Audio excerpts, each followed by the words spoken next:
Friends, welcome to Soumya's kitchen. இன்றைக்கி நம்ம என்ன ரெசிபி பார்க்க போகிறோன்னா, ஸ்வீட் பொட்டேட்டோ வச்சு அழகான ஒரு கோல்டன் ஃப்ரை பார்க்க போகிறோம். அதுக்கு தேவையான இன்க்ரீடியன்ட்ஸ் என்னெல்லாம்னா, பாயில்டு ஸ்வீட் பொட்டேட்டோஸ், அப்புறம் onions, salt, mutton masala, fry பண்ணுறதுக்கு ஆயில், பிளாக் பெப்பர்,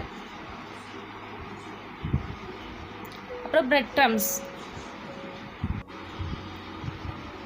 இப்போ பிரெட் க்ரம்ஸ் செய்கிறதுக்காக ஒரு தோசை தவா அடுப்பில் வச்சுட்டு அதில் இந்த பிரெட்டெல்லாம் லைட்டாக டோஸ்ட் பண்ணி எடுக்கணும். எடுத்து அதை குட்டி குட்டி பீசஸாக கட் பண்ணி ஒரு மிக்சர் ஜாரில் சேர்த்து நல்லா ஃபைன் பவுடராக அரைச்சிக்கணும். இதான் பிரெட் க்ரம்ஸு நம்ம வீட்டிலே ரெடி பண்ணியிருக்கோம். அதுக்கப்புறமா ஒரு 4 பெரிய வெங்காயத்தை குட்டி குட்டியாக வெட்டி வச்சுருக்கேன். ஸ்வீட் பொட்டேட்டோவை பாயில் பண்ணி அதை நல்லா மேஷ் பண்ணி எடுத்து வச்சுருக்கேன். இப்போ அந்த ஆனியனோட மேஷ் பண்ண ஸ்வீட் பொட்டேட்டோஸ் ரெண்டையும் கலந்துக்கணும்.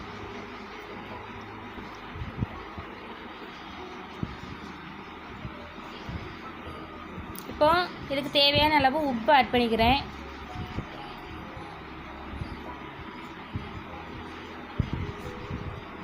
அப்புறம் மஞ்சள் தூள் ஒரு 1/2 ஸ்பூன்,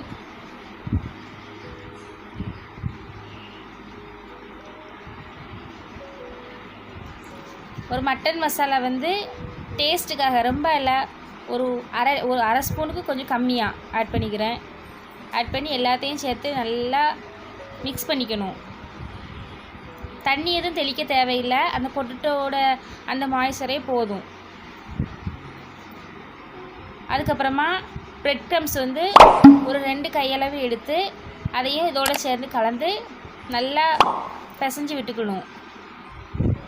அது நல்லா பைண்ட் ஆனதுக்கப்புறமா கொஞ்சம் கொஞ்சமாக ஸ்மால் பீசஸாக எடுத்து நல்லா உருண்டை பிடிச்சி எல்லாத்தையும் வச்சுக்கணும். நமக்கு எந்த அளவில் வேணுமோ அதுக்கு தகுந்தாப்பில் எடுத்து உருண்டை பிடிச்சி எடுத்து வச்சுக்கலாம். இப்போ எல்லாத்தையும் உருண்டை பிடிச்சி வச்சாச்சு. இப்போ ஒரு சின்ன பவுல் எடுத்து அதில் 2 முட்டையை மட்டும் உடச்சி ஊற்றிக்கலாம்.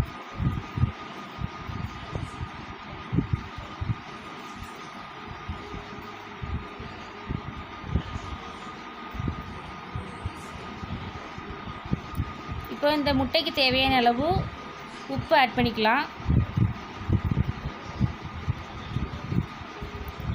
அப்புறம் கொஞ்சம் பிளாக் பெப்பர் ஆட் பண்ணிவிட்டு ஒரு விஸ்க் எடுத்து நல்லா பீட் பண்ணிக்கணும். இதில் கொஞ்சோண்டு ஃப்ளேவருக்காக கரம் மசாலா ஆட் பண்ணிக்கிறேன். ஆட் பண்ணி எல்லாத்தையும் சேர்த்து நல்லா ஒரு மிக்ஸ் பண்ணிக்கலாம்.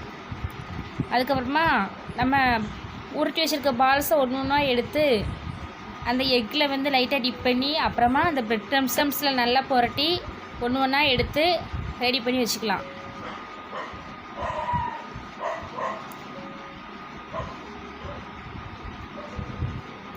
இப்படி ஒவ்வொரு பால்ஸாக எடுத்து நல்லா கோட் பண்ணி வச்சதுக்கப்புறமா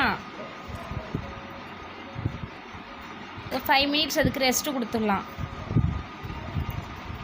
அதுக்கப்புறமா ஒரு கடாயை அடுப்பில் வச்சுட்டு அதில் ஃப்ரை பண்ணுறதுக்கு தேவையான அளவு ஆயில் ஊற்றிக்கிட்டு, ஆயில் நல்லா சூடாச்சு அப்படி செக் பண்ணிக்கோங்க. ஆயில் நல்லா சூடானதுக்கப்புறமா ஒரு பால்ஸாக எடுத்து போட்டு ஃப்ரை பண்ணிக்கலாம்.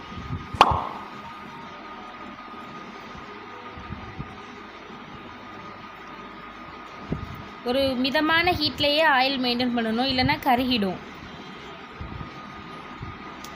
ஒரு சைடு நல்லா ஃப்ரை ஆனதுக்கப்புறமா இன்னொரு சைடு மெல்லமாக திருப்பி போட்டு 2 சைடும் நல்லா கோல்டன் கலரில் ஆகிற வரைக்கும் நல்லா ஃப்ரை பண்ணி எடுத்துக்கலாம். இப்போ 2 சைடு நல்லா கோல்டன் கலரில் ஃப்ரை ஆனதுக்கப்புறமா திருப்பி விட்டு ஃப்ரை பண்ணிக்கணும். அவ்வளோதான்.